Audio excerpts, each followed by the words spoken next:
नमस्कार मित्रांनो, 2026 मध्ये जगभरातील हवामान तज्ञांची नजर एका गोष्टीवर खिळली आहे, जी दिसत नाही, आवाज करत नाही, पण तिच्या एका छोट्याशा बदलामुळे संपूर्ण जगातील हवामान बदलू शकतं.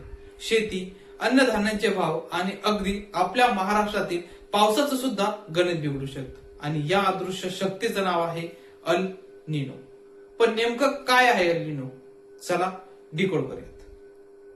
नमस्कार मित्रांनो, मी राहुल आणि आपण पाहत आहात डिकोड विथ राहुल.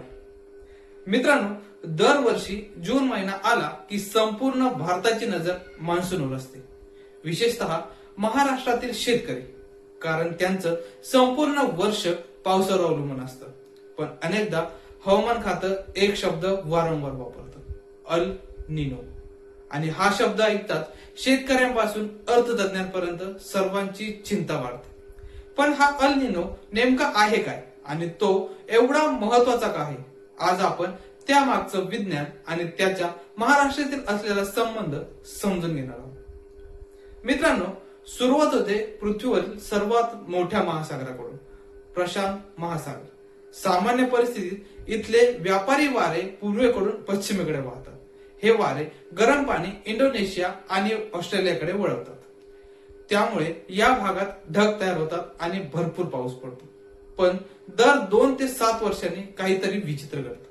हे वारे अचानक कमकुवत होऊ लागतात आणि जे गरम पाणी पश्चिमेकडे जायला हवं होतं ते परत दक्षिण अमेरिकेकडे सरकायला लागतं. आणि इथून सुरू होतो अल निनोचा खेळ. पहिल्यांदा ही घटना पेरूच्या मच्छीमारांच्या लक्षात आली होती, कारण ख्रिसमसच्या आसपास समुद्राचं तापमान अचानक वाढायचं आणि माशांचं प्रमाण कमी व्हायचं.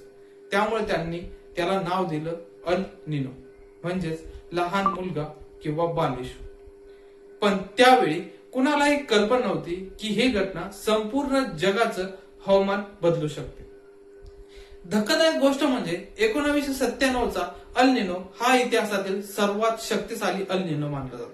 यामुळे इंडोनेशियामध्ये भीषण जंगलातील आगा लागल्या, अमेरिकेमध्ये पूर आले, आफ्रिकेतील देशांमध्ये दुष्काळ पडला आणि जगभरात तब्बल $30 अब्ज पेक्षा जास्त नुकसान झालं. आणखी एक आश्चर्याची गोष्ट म्हणजे अल निनोमुळे फक्त पाऊसच नाही तर मासेमारी, शेती, वीज निर्मिती आणि अन्नधान्याच्या किमतीवर सुद्धा परिणाम होतो. पण मित्रांनो, प्रश्न असा आहे की प्रशांत महासागरातील पाणी गरम झालं तर भारतात पाऊस कमी पडतो. हे अगदी असंच आहे की तुमच्या घरातील पंखा अचानक हळू करायला लागला तर संपूर्ण खोलीतील हवेचं संतुलन बदलतं. आणि अगदी त्याचप्रमाणे पृथ्वीच्या वातावरणात सुद्धा हवेचे प्रवाह बदलतात. अल निनोमुळे भारताकडे येणारे मान्सूनचे वारे कमकुवत होतात. त्यामुळे पावसाचं प्रमाण कमी होण्याची शक्यता वाढते. म्हणूनच अल निनो सक्रिय झाला की भारतीय हवामान विभाग सतत परिस्थितीवर लक्ष ठेवत असतं, कारण त्याचा परिणाम थेट अर्थव्यवस्थेवर होऊ शकतो.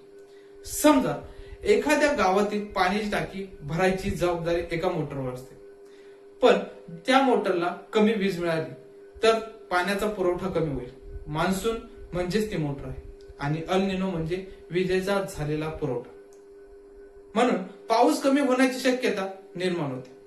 पण मित्रांनो, जर अल निनोचं सर्व काही ठरवत नसेल तर मग महाराष्ट्रात या वर्षी पाऊस नेमका कसा असेल आणि हवामान तज्ञांना अजूनही कोणत्या गोष्टीची जास्त चिंता आहे, त्याचं उत्तर आज आपण डिकोड करूया. मित्रांनो, आता इथे गोष्ट अधिक रंजक होते, कारण 2026 मध्ये जगभरातील हवामान तज्ञांचं लक्ष पुन्हा एकदा प्रशांत महासागराकडे लागलं आहे. अनेक आंतरराष्ट्रीय हवामान मॉडेल्सनुसार 2026च्या दुसऱ्या 6 महिन्यात अल निनो विकसित होण्याची शक्यता खूप जास्त असल्याचं सांगितलं जात आहे. कारण काही अंदाजानुसार हा अल निनो मध्यम ते तीव्र स्वरूपाचाही असू शकतो. इतकंच नाही, काही हवामान संस्थांनी तर हा अल निनो गेल्या काही दशकातील सर्वात शक्तिशाली असेल अशी शक्यता व्यक्त केली आहे. पण त्याचा भारतासाठी अर्थ काय? सर्वात मोठी चिंता आहे मान्सूनची, कारण इतिहास सांगतो की अनेक वेळा अल निनोच्या काळात भारतातील पावसाचं वितरण विस्कळीत झालेलं दिसून आलं आहे. कुठे अतिवृष्टी, कुठे पावसाचा खंड तर कुठे सरासरीपेक्षा कमी पाऊस.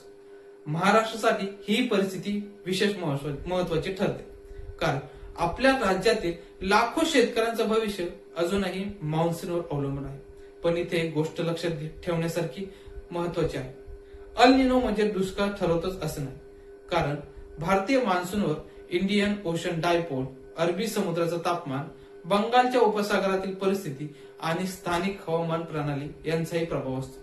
म्हणूनच 2026 मधील अल निनो हा केवळ महाराष्ट्राचा विषय नाही, तर तो शेती, अन्नधान्याचे भाव, पाणी पुरवठा आणि अर्थशास्त्रातील यांच्याशी जोडलेला एक महत्वाचा घटक आहे.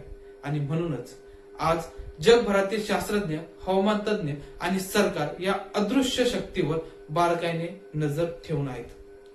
पण मित्रांनो, लोकांना वाटतं अल निनो म्हणजे दुष्काळ, पण खरं चित्र त्याच्यापेक्षा वेगळं आहे. अल निनो हा दुष्काळ निर्माण करत नाही, तो फक्त हवामानाचं संतुलन बदलतो. आणि जर परिस्थिती अनुकूल असेल तर अल निनो असून सुद्धा चांगला पाऊस पडू शकतो. म्हणजेच अल निनो हा एक इशारा आहे, निकाल नाही. आणि हीच गोष्ट अनेक लोकांच्या लक्षात येत नाही. तर मित्रांनो, हजारो किलोमीटर दूर असलेला प्रशांत महासागर आपल्या महाराष्ट्रातील शेतकऱ्याच्या भविष्यावर कसा परिणाम करू शकतो हे ऐकायला अविश्वसनीय वाटतं.